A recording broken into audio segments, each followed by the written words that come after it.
My name's Nina Carter. I'm 35. I've never been the favourite, the rebel, or the black sheep.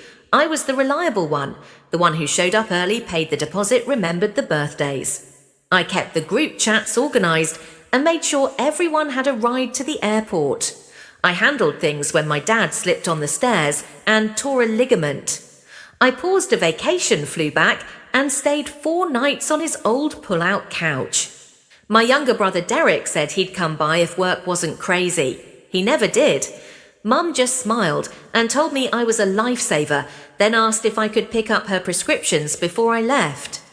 Derek Carter is 2 years younger than me and lives like he's allergic to consequences. He's charming, always has been. People say it like a compliment, but when it's your brother and you're the one paying for things, he forgets. It wears thin. He dropped out of college after freshman year and moved home, then moved out, then back in again. Every time he got fired, Dad blamed the boss. Every time he needed help, Mum said he was just finding his way. I kept mine steady. I've worked in logistics since I was 22. I live alone just outside Portland. Clean condo, quiet.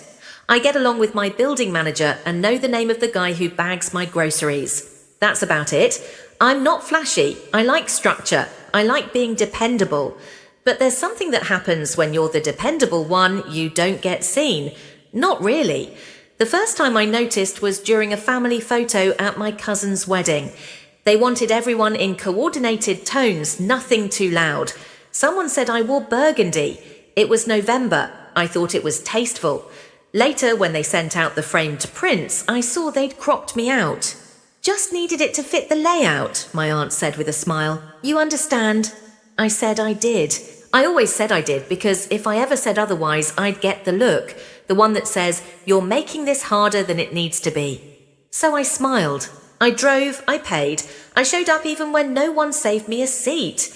I never asked for much. I just wanted to be included without needing to be useful. I wanted to belong without having to carry everyone else's weight. But I'd learned in my family being useful was the rent you paid for being kept around. And one day someone forgot to collect the rent. That's when things began to shift. It started with a phone call. My mother never calls in the middle of the day unless something's gone wrong or she wants something. That Thursday, I let it go to voicemail. She left one. Hi, sweetheart, she said in that high, syrupy voice she uses when she's softening a request. I was just thinking how nice it would be if you came to Derek and Chelsea's engagement dinner next month. It's going to be on a rooftop, very elegant, just family and a few close friends. Then came the real reason for the call. We were wondering if you could help with the reservation just to hold it with your card. We'll pay you back, of course. Of course. I listened to the message twice. Then I called the restaurant, booked a private section for 24 guests and left a $500 deposit. The woman on the phone asked if I wanted to make any special requests. I told her to add floral centerpieces and check if the lighting would be good for photos. I wasn't angry, not then. Derek was getting engaged. Chelsea was fine. We'd only met once at a birthday lunch and she barely made eye contact between Instagram stories. But my mother called her an angel and a much-needed balance for Derek. I knew what that meant. She came from money. Her father ran some sort of mid-sized marketing firm in Seattle, the kind of family who sends holiday cards printed on matte stock with gold embossing. A few days after the reservation, I got a text from Mum. Everything's confirmed. Thank you again, sweetie. You're a gem. No mention of paying me back. Still, I bought a new blazer pressed slacks. I picked out a bottle of vintage Pinot Noir and had a custom card made with their initials embossed in silver. I even ordered my hair blown out that afternoon, something I hadn't done in over a year, because some part of me, some foolish dented part, still hoped that maybe this time would be different. Maybe I'd have a seat that wasn't borrowed. Maybe I'd be seen not for what I provided, but for who I was. Maybe I'd be led into the photo, not left out of the frame. The night of the dinner, I arrived 10 minutes early. It was late October and the sun was just beginning to dip below the skyline. The rooftop was strung with soft Edison bulbs, warm and golden, swaying in the evening breeze. A small jazz trio played in the corner. all muted trumpet and brushed cymbals. Someone had gone all out. I wore a tailored navy blazer, black slacks, low heels. My hair was still holding its shape from the blowout, and I had the bottle of wine in one hand, the card in the other. The hostess greeted me by name and motioned me toward the private section. "Your party's already seated," she smiled. I walked in, careful not to scuff the floor with my shoes. Every table had fresh flowers. There were candles, polished flatware, cloth napkins folded into sharp triangles. And there they were, my parents. Derek, Chelsea, her family, a few of their friends. Everyone had a drink in hand. Laughter floated through the space, effortless and well-practiced. Derek turned when he saw me. He didn't move, didn't smile, just raised a hand lazily and said, "Hey, Nina, you made it." He glanced at the wine in my hand, then passed me like I was someone who'd wandered in from the bar. Then he nodded toward the side. "So yeah, that table's just for family and all, but we've got you a spot over there." I followed his finger a folding chair against the wall next to a plastic trash bin lined with a black bag. The table beside it was smaller round, clearly meant for overflow. One seat, no place setting. My mother gave me that tight-lipped smile, the one that says, "Please don't make this complicated." Dad raised his glass in a vague, uncomfortable toast. Chelsea didn't look up from her phone. I stood there for a beat too long, the wine sweating in my hand. Then I nodded, walked to the chair, sat down and placed the bottle on the ground beside me. I didn't take my coat off. The waiter came by, asked if I was with the main party. I said yes. He brought me a glass of water. That was all. For the next 90 minutes, I watched as they toasted past plates, opened small gifts. Derek gave a speech about finding the one and being surrounded by the people who matter most. Guys, I watched my mother wipe away tears when Chelsea called her the best future mother-in-law a girl could ask for. No one looked my way. No one asked if I'd eaten. I stared at the napkins on their table folded, deliberate, perfect. At my table, there was none. Dessert had just been served, some elaborate layered thing with edible gold flakes and hand-whipped cream. Someone snapped a photo of it before the first slice was cut. The jazz trio shifted into a slow standard. The sun was gone now, replaced by city lights and the cold gleam of steel across the skyline. I hadn't spoken since I sat down. No one had come over. My coat was still buttoned. That's when the waiter returned. He was holding a small leather folder. He stopped beside their table and glanced down at the check, then over at me. "Excuse me, ma'am," he said quietly. "The total comes to 3,218. Should I run the same card we have on file?" Heads turned. Derek looked up from his slice of cake. "Oh yeah," he said, nodding casually. "Na's got it." The waiter looked back at me. I took a slow breath, then smiled. Not wide, not cold, just settled. "Actually," I said, keeping my voice low but clear, "that's not my table." There was a pause, the kind that sucks the air from a room. "I was told it was for family only," I added. "I'm over here." My mother froze wineglass mid-air. Chelsea looked up for the first time all night. Her father furrowed his brow. Derek's jaw tightened. The waiter hesitated, confused. "But you made the reservation, Mom." "I did," I nodded. "I booked it, paid the deposit, requested the flowers. But I didn't eat. I wasn't welcomed. I'm not on that table's tab." No one spoke. You could hear the flick of a lighter as someone tried to relight a candle. I stood, picked up my coat, took one last glance at the folding chair still angled slightly toward the trash bin. Apparently, that's where I belong. And I walked. Not fast, not dramatic, just steady. The waiter was still holding the bill when I passed him. From behind me, I heard Derek's voice, half a laugh, half a snap. "Come on, Nina. It was a joke. You're seriously doing this." I didn't turn around. I didn't need to. I didn't go home right away.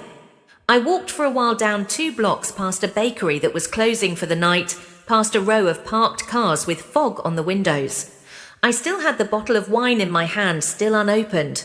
When I got back to my condo, I left the coat on, stood in the kitchen for a few minutes, letting the quiet settle. The first message came 30 minutes later. "Derek, of course, you couldn't just pay and talk to me after..." Then came one from my mother.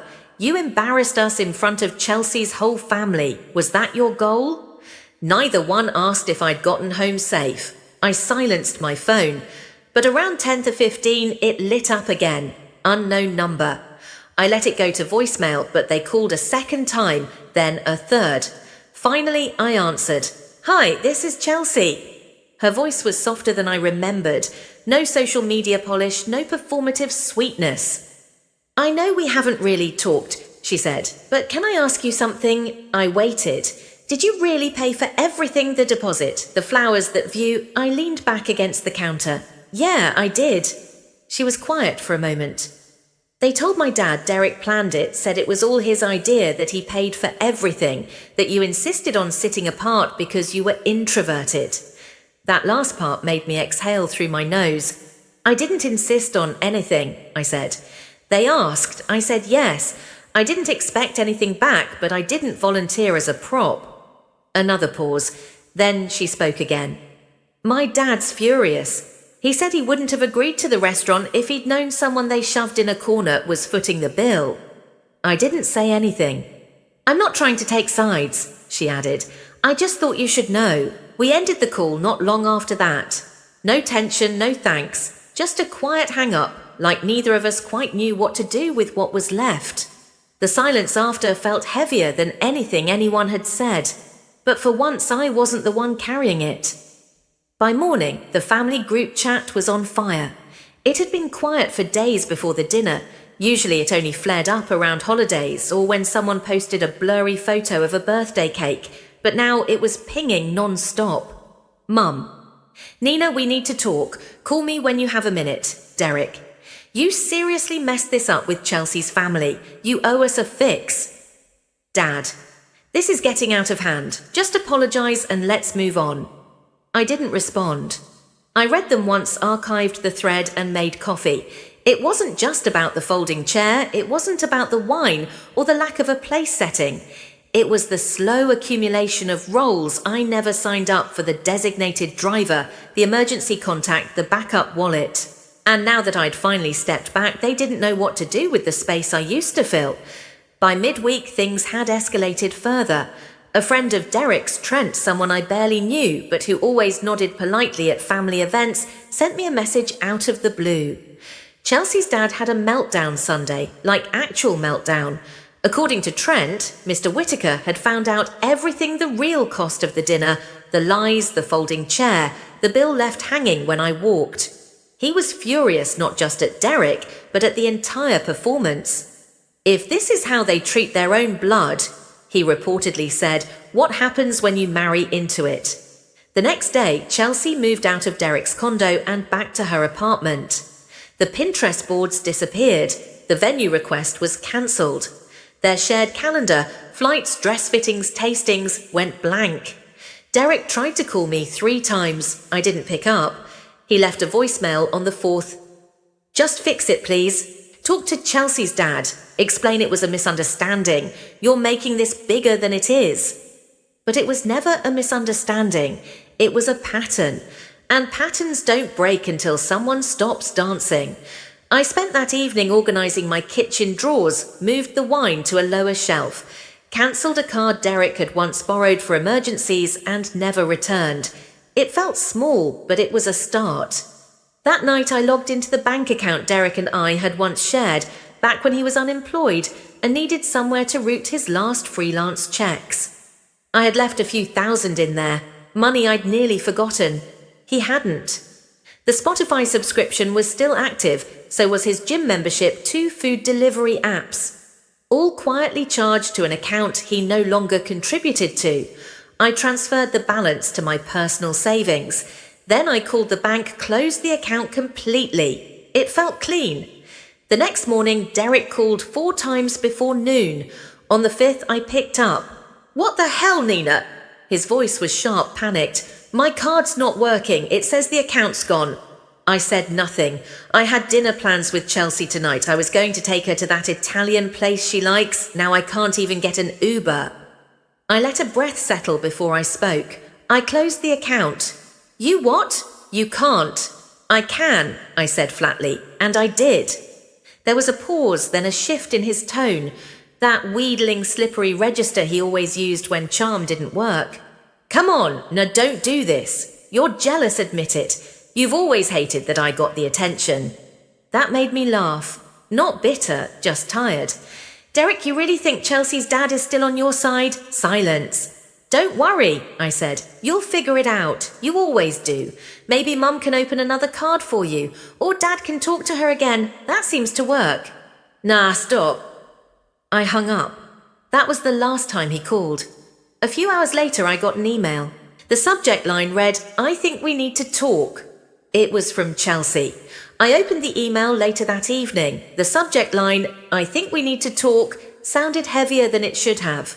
I made tea first, sat by the window, then clicked. It was longer than I expected, polite but unravelling at the edges. She started by saying she hadn't realised how things looked, not until everything fell apart, not until her father started asking questions neither she nor Derek could answer. I was so focused on making it perfect, she wrote, that I didn't stop to ask who was holding it all together. She admitted she'd believed Derek when he told her I'd insisted on paying, that I didn't like crowds, that I preferred to be separate. Then she called the restaurant herself, spoke to the manager, got the itemised receipt. The story cracked. I ended the engagement last night, she wrote, not because of one night, because of everything it showed me.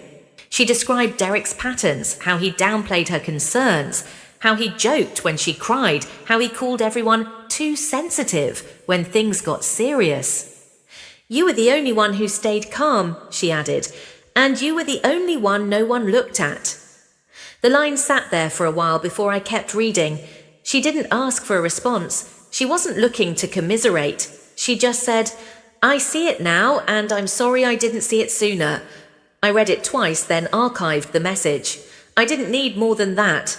Sometimes the apology isn't for healing, it's just a small weight finally moved off your chest. The next day the group chat went quiet again, and for once I didn't wonder if they'd reach out. I wasn't waiting for it. She came on a Sunday. I heard the knock just after noon. When I opened the door, my mother stood there in a long cardigan, holding a glass dish of lasagna. Her eyes looked tired. She didn't wear makeup, just a hint of lipstick faded at the edges. I brought you dinner, she said. I didn't take it, just opened the door a little wider. She stepped inside quietly.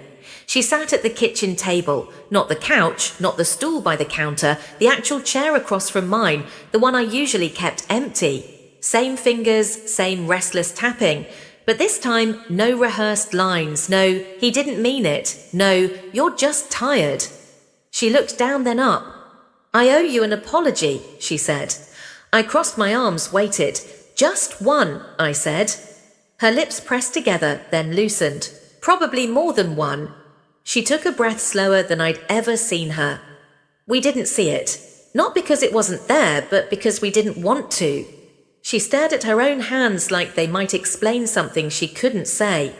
You never asked for anything. That made it easier to forget. You were always giving. I didn't speak. It wasn't right. I know that now. We didn't talk long. She left the lasagna and I walked her to the door. At the threshold, she looked back once. Take care of yourself. Then she left, and the chair stayed where it was. Finally, someone had sat in it. A few weeks later, I booked a flight to Italy.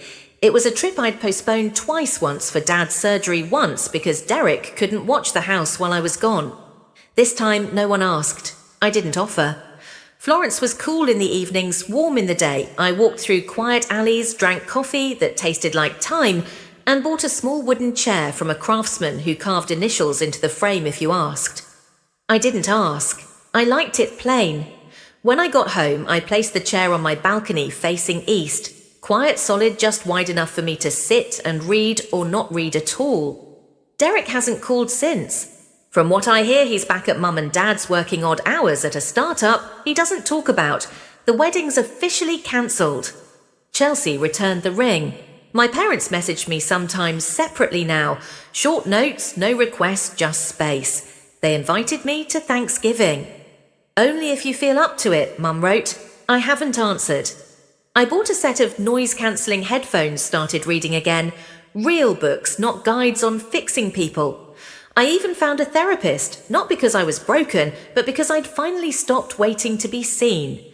I didn't pay their bill that night, but I collected on years of silent debt. And I'm not sitting beside the trash anymore, I'm at my own table. And I chose the chair.